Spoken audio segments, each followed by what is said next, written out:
നമ്മുടെ ദൈവത്തിൻ്റെ അതിപരിശുദ്ധമായ തിരുനാമം വാഴ്ത്തപ്പെടുമാറാകട്ടെ. എൻ്റെ വാത്സല്യ സഹോദരങ്ങളെ, കർത്താവിൻ്റെ കൃപയാൽ നമുക്ക് പിന്നെയും ദൈവസന്നിധിയോട് അടുത്തു വരുവാൻ തക്കവണ്ണം ഒരവസരം കൂടി ലഭിച്ചതോർത്ത് ദൈവത്തെ മഹത്വപ്പെടുത്താം. ദിനംതോറും കർത്താവ് നമ്മെ സ്നേഹിക്കുകയും നമ്മെ കരുതുകയും വഴി നടത്തുകയും ചെയ്യുന്നു. അതിന് നമുക്ക് ദൈവത്തോട് കൃത്യമായിട്ട് നന്ദി പറയാം. സ്തോത്രം. കാരണം നമ്മളെക്കാൾ ബലമുള്ളവർ, ആരോഗ്യമുള്ളവർ, സമ്പന്നന്മാർ, ചെറുപ്പക്കാർ ഒക്കെ ഭൂമിയിൽ നിന്ന് പൊടുന്നനവേ മരണം വഴിയായി മാറ്റപ്പെട്ടു പോകുന്നത് നാം കണ്ടുകൊണ്ടിരിക്കുകയാണ്. വളരെ അവിചാരിതമായിട്ടാണ് ആപത്തുകളും അനർത്ഥങ്ങളും മനുഷ്യൻ്റെ മേൽ ആഞ്ഞടിച്ചുകൊണ്ടിരിക്കുന്നത്. അവിടെയെല്ലാം നമ്മെ ഇത്രത്തോളം കരുതിയ ദൈവത്തിന് നമുക്ക് നന്ദി പറയാതിരിക്കുവാൻ പറ്റുമോ?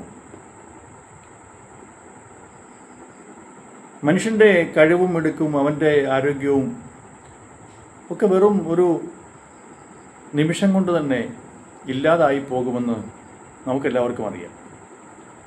നാം അകത്തോട്ടെടുക്കുന്ന ശ്വാസം പുറത്തോട്ട് വിടുവാൻ കഴിയുന്നില്ലെങ്കിൽ, അല്ലെങ്കിൽ പുറത്തേക്ക് വിട്ട ശ്വാസം നമുക്ക് തിരിച്ച് അകത്തേക്ക് എടുക്കുവാൻ കഴിയുന്നില്ലെങ്കിൽ നാം ഈ ലോകത്തോട് വിട പറയേണ്ടി വരും. അപ്പോൾ അതിന് നമുക്ക് കൃപ നൽകുന്നത് ദൈവമാണ്. ആ ദൈവത്തിന് നമുക്ക് എപ്പോഴും നന്ദി പറഞ്ഞ് മതിയാവും. സ്തോത്രം. ജ്ഞാനികളിൽ ജ്ഞാനിയായ ശലോമോൻ സഭാപ്രസംഗി എന്ന പുസ്തകത്തിൻ്റെ അവസാന അധ്യായത്തിൻ്റെ 13-ാമത്തെ വാക്യത്തിൽ ഇങ്ങനെയാണ് ആ പുസ്തകം എഴുതി അവസാനിപ്പിക്കാൻ പോകുന്നത്: എല്ലാറ്റിൻ്റെയും സാരം കേൾക്കുക, ദൈവത്തെ ഭയപ്പെട്ട് അവൻ്റെ കൽപ്പനകളെ പ്രമാണിച്ചു കൊള്ളുക, അതാകുന്നു സകല മനുഷ്യർക്കും വേണ്ടുന്നത്. ദൈവം നല്ലതും തീയതുമായ സകല പ്രവൃത്തികളെയും സകല രഹസ്യങ്ങളുമായി ന്യായവിസ്താരത്തിലേക്ക് വരുത്തുമല്ലോ. ശലോമോൻ ദാവീദിൻ്റെ മകനായി ഇസ്രായേലിൻ്റെ രാജാവായി ശോഭിച്ച ഒരു വ്യക്തിയാണ്. ഒരു മനുഷ്യൻ്റെ ജീവിതത്തിൽ എന്തെല്ലാം സന്തോഷങ്ങൾ അനുഭവിക്കുവാൻ ഈ ഭൂമിയിൽ ഒരു മനുഷ്യന് സാധിക്കുമോ അതെല്ലാം ഒട്ടും കുറയാതെ ശലോമോൻ എന്ന രാജാവ് അനുഭവിച്ചു. ശരിക്കും താൻ ഒരു അടിപൊളി ജീവിതമാണ് നയിച്ചത്. സമ്പത്തിന് കുറവില്ല, അധികാരത്തിന് കുറവില്ല, ലൗകിക ജീവിതത്തിന് കുറവില്ല, ഭൗതിക നന്മകൾക്കൊന്നും കുറവില്ല, പേരിനും പ്രശസ്തിക്കും കുറവില്ല, ജ്ഞാനത്തിനും വിവേകത്തിനും കുറവില്ല. അങ്ങനെ എല്ലാ നിലയിലും ദൈവത്താൽ അനുഗ്രഹിക്കപ്പെട്ടവനും അതോടൊപ്പം തന്നെ ഭൗതികമായ നന്മകളെല്ലാം വേണ്ടുവോളം ആസ്വദിച്ച് ജീവിച്ചവനുമായ ശലോമോനെ പോലെ വേറൊരു മനുഷ്യൻ ഭൂമിയിൽ ജീവിച്ചിട്ടുണ്ടോ എന്ന് ചോദിച്ചാൽ ഇല്ല എന്ന് വേണം ഉത്തരം പറയുവാൻ.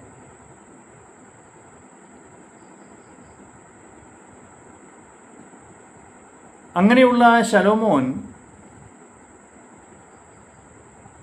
ഇവിടെ ദൈവത്തിൽ നിന്ന് ലഭിച്ചതായ ജ്ഞാനത്താൽ സദൃശ്യവാക്യങ്ങളും സഭാപ്രസംഗി പുസ്തകവും ഒക്കെ എഴുതിയിട്ട് ഒടുവിൽ പറഞ്ഞു നിർത്തുന്നത് നാം എല്ലാവരും വളരെയധികം ശ്രദ്ധിച്ച് കേൾക്കണം. എല്ലാറ്റിൻ്റെയും സാരം കേൾക്കുക എന്ന് പറഞ്ഞാൽ താൻ ലൗകിക ജീവിതത്തെ ശരിക്കും ആസ്വദിച്ച വ്യക്തിയാണ്. അതെല്ലാം മായയാണെന്ന് ശലോമോന് ബോധ്യമായി.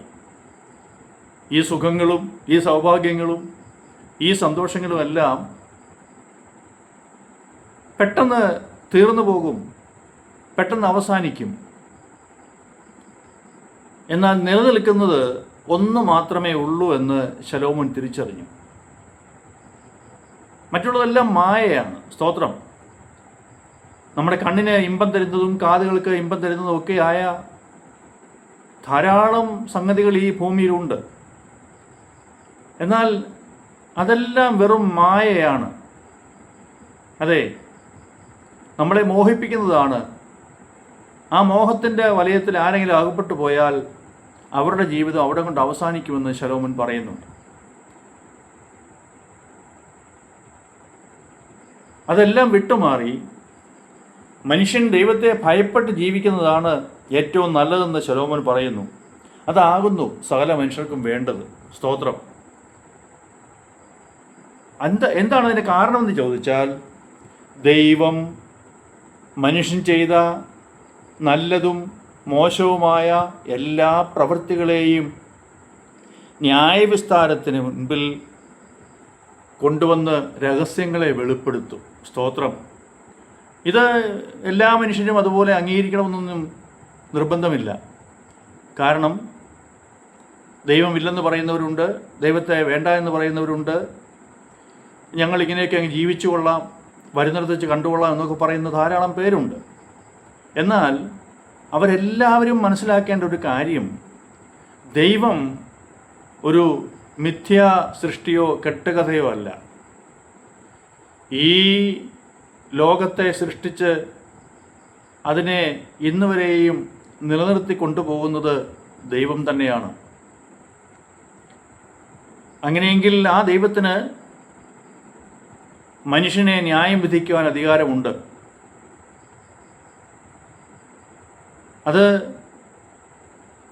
അംഗീകരിക്കുകയോ അംഗീകരിക്കാതിരിക്കുകയോ ചെയ്യാം. അതിനുള്ള സ്വാതന്ത്ര്യം എല്ലാ മനുഷ്യർക്കുമുണ്ട്. പക്ഷേ സത്യത്തെ ആർക്കും തമസ്കരിക്കുവാൻ പറ്റുകയില്ല. മനുഷ്യനെ നിശ്ചയമായും ദൈവം ന്യായം വിധിക്കും എന്ന് പറയുവാൻ കാരണം, മനുഷ്യന് ദൈവത്തിൻ്റെ കൽപ്പനകൾ അനുസരിച്ച് ദൈവരാജ്യത്തിലെത്തുവാൻ തക്കവണ്ണമുള്ള വളരെ ലളിതമായ വഴികൾ കർത്താവ് ഒരുക്കി തന്നിട്ടും അത് അംഗീകരിക്കാതെ സ്വന്തം ഇഷ്ടത്തിന് ജീവിച്ചു പോയി പാപപങ്കിലമായ ഒരു ജീവിതം നയിച്ചിട്ട് ഒടുവിൽ നരകം എന്ന യാഥാർത്ഥ്യം മുൻപിൽ വന്നു നിൽക്കുമ്പോൾ പിന്നെ നിലവിളിച്ചിട്ട് കാര്യമില്ല. ആ സാഹചര്യം ഒഴിവാക്കുവാനാണ് ദൈവം മനുഷ്യർക്ക് ബുദ്ധിയും ജ്ഞാനവും നൽകിയത്. ആ ലഭിച്ചതായ ബുദ്ധിയിലും ജ്ഞാനത്തിലും മനുഷ്യൻ വിവേകമുള്ളവനായി പരിജ്ഞാനമുള്ളവനായി ഈ നരകത്തിൽ നിന്ന് ഒഴിഞ്ഞു പോകേണ്ടത് ആവശ്യമാണ്. അങ്ങനെ ഒരു അവസരം ഒരുക്കി തന്നിട്ടും മനഃപൂർവ്വം അതിലേക്ക് എടുത്തു ചാടാൻ പോകുന്നവരെ ആർക്കും രക്ഷിക്കുവാൻ സാധ്യമല്ല. പക്ഷേ ആരൊക്കെ അംഗീകരിച്ചാലും അംഗീകരിച്ചില്ലെങ്കിലും സ്വർഗവും നരകവും യാഥാർത്ഥ്യമാണ്. അത് കെട്ടുകഥയല്ല, അത് ഏതെങ്കിലും മനുഷ്യരുടെ സൃഷ്ടിയല്ല, ആരെങ്കിലും ഭയപ്പെടുത്തുവാൻ വേണ്ടി ഉണ്ടാക്കിയതല്ല. സ്തോത്രം. അത് യാഥാർത്ഥ്യമാണ്. ചാകാത്ത പുഴുവും കിടാത്ത തീയുമുള്ള ഗന്ധകം കത്തുന്ന തീപ്പൊയ്കയിൽ കിടന്ന് നിലവിളിക്കുക എന്ന് പറഞ്ഞാൽ അവിടെയും മനുഷ്യന് മരണമില്ല. നരകത്തിൽ പോയി ജീവിതം അങ്ങ് തീരുമെന്ന് ആരും പ്രതീക്ഷിക്കേണ്ട. അവിടെ കിടന്നുകൊണ്ട് പ്രാണൻ നിലവിളിക്കുകയാണ്. സ്തോത്രം. രക്ഷപ്പെടുത്താൻ ആർക്കും സാധ്യമല്ല. എന്നാൽ മനുഷ്യൻ ആഗ്രഹിച്ചാൽ ഈ വലിയ വിപത്തിൽ നിന്ന് ഈ ഭൂമിയിൽ വെച്ച് തന്നെ പരിഹാരം കാണുവാൻ സാധിക്കും. ഏറ്റവും ലളിതമായ രീതിയിൽ ദൈവത്തെ ഭയപ്പെട്ട് ജീവിച്ചാൽ, ദൈവം പറയുന്നതനുസരിച്ച് ജീവിച്ചാൽ ഈ നരകത്തിൽ നിന്ന് രക്ഷപ്പെട്ടു പോകുവാൻ സാധിക്കും. എന്നാൽ അതിന് മനസ്സ് വയ്ക്കാതെ പിന്നെ വിലപിച്ചിട്ട് കാര്യമില്ല. ആരെങ്കിലും ഇപ്പോഴും ഈ നരകത്തിൽ നിന്ന് രക്ഷപ്പെടണമെന്ന് ആഗ്രഹിച്ച് ദൈവത്തോട് അടുത്ത് ചെല്ലുവാൻ ആഗ്രഹിച്ചാൽ ദൈവം അവരെ സ്നേഹിക്കുകയും അവർക്ക് വേണ്ടി നിത്യജീവൻ നൽകി അവരെ രക്ഷപ്പെടുത്തുകയും ചെയ്യും. നിത്യജീവൻ ലഭിക്കുന്ന ഏതൊരു വ്യക്തിയും സ്വർഗത്തിൽ ദൈവത്തോടൊപ്പം വസിക്കും. ദൈവരാജ്യത്തിൽ അവരുടെ നിത്യജീവൻ എന്നേക്കുമായി ദൈവത്തോടൊപ്പം വസിക്കും എന്നുള്ളത് ദൈവം തന്നിരിക്കുന്ന ഉറപ്പാണ്. ദൈവത്തിൻ്റെ വാക്കുകളെ മനുഷ്യർ അവിശ്വസിക്കേണ്ട യാതൊരു കാര്യവുമില്ല. അത് സത്യമായി സംഭവിക്കും എന്നുള്ളതിന് ഒരു തർക്കവുമില്ല. സ്തോത്രം. ഇനിയെങ്കിലും ഈ സത്യങ്ങൾ അംഗീകരിക്കുവാൻ മനസ്സില്ലാതെ പിടിവാശിയിലിരിക്കുന്നവരോട് എനിക്ക് പറയുവാനുള്ളത്, ഈ സത്യം അംഗീകരിച്ചതുകൊണ്ടും അത് അനുസരിച്ചതുകൊണ്ടും എന്തെങ്കിലും നഷ്ടം വരാനുണ്ടോ? ഒരിക്കലുമില്ല. എന്നാൽ ഇത് അനുസരിക്കാതിരുന്നാലും അംഗീകരിക്കാതിരുന്നാലും വലിയ നഷ്ടം തന്നെയാണ് സംഭവിക്കാൻ പോകുന്നത്. അതുകൊണ്ട് ജ്ഞാനിയിൽ ജ്ഞാനിയായ ശലോമോൻ പറഞ്ഞത് എല്ലാവരും ഏറ്റെടുക്കണമെന്നാണ് എൻ്റെ അഭിപ്രായം. എല്ലാറ്റിൻ്റെയും സാരം കേൾക്കുക, ദൈവത്തെ ഭയപ്പെട്ട് അവൻ്റെ കൽപ്പനകളെ പ്രമാണിച്ചുകൊള്ളുക, അതാകുന്നു സകല മനുഷ്യർക്കും വേണ്ടുന്നത്. ദൈവം നല്ലതും തീയതുമായ സകല പ്രവൃത്തികളെയും സകല രഹസ്യങ്ങളുമായി ന്യായവിസ്താരത്തിലേക്ക് വരുത്തുമല്ലോ. പറഞ്ഞതും ചെയ്തതും രഹസ്യമായി പ്രവർത്തിച്ചതുമെല്ലാം ദൈവം വെളിപ്പെടുത്തും. അവിടെ ലജ്ജിക്കുവാൻ പാടില്ല. അപ്പം അതുകൊണ്ട് അറിയായ്മയുടെ കാലങ്ങളിൽ ചെയ്തു പോയ തെറ്റുകളെല്ലാം ദൈവം ക്ഷമിക്കും. എന്നാൽ ദൈവത്തെ സ്നേഹിച്ച് ദൈവത്തിൻ്റെ കൽപ്പനകളനുസരിച്ച് ഒരു മനുഷ്യൻ ശുദ്ധീകരണം പ്രാപിച്ച് പാപജീവിതത്തിന് വിടുതൽ പറഞ്ഞുകൊണ്ട് ദൈവത്തോട് അടുത്ത് എന്നാൽ അതുവരെയുള്ള ജീവിതത്തെ ദൈവം മറന്നുകളയും. അതൊന്നും ദൈവം റീഓപ്പൺ ചെയ്യുകയില്ല. സ്തോത്രം. അതുകൊണ്ട് ഇത് ദൈവത്തിൻ്റെ സുപ്രസാദ കാലമാണ്. ദൈവം നമ്മെ സ്നേഹിക്കുന്ന സമയമാണ്. ദൈവത്തോട് അടുത്ത് ചെല്ലാം. എല്ലാ നിലയിലും പാപപങ്കിലമായ ജീവിതത്തിന് ഗുഡ് ബൈ പറയാം. ആമേൻ. അങ്ങനെ നിത്യജീവിതത്തിലേക്ക് പ്രവേശിക്കുവാൻ ദൈവം എല്ലാവരെയും സഹായിക്കണമെന്ന് പ്രാർത്ഥിക്കുന്നു. ഈ വചനം ഓരോ പ്രിയപ്പെട്ടവരുടെ ജീവിതത്തിൽ അനുഗ്രഹത്തിന് കാരണമായി തീരണമെന്ന് ഞങ്ങൾ പ്രാർത്ഥിക്കുന്നു. കരിസ്മ പ്രയർ മിനിസ്റ്ററുടെ എല്ലാവിധമായ പ്രാർത്ഥനയും പ്രിയപ്പെട്ടവരായ നിങ്ങളോടൊപ്പം ഉണ്ട്. ദൈവം നിങ്ങളെ ധാരാളം അനുഗ്രഹിക്കുകയും സഹായിക്കുകയും ചെയ്യുമാറാകട്ടെ. God bless you. Thank you.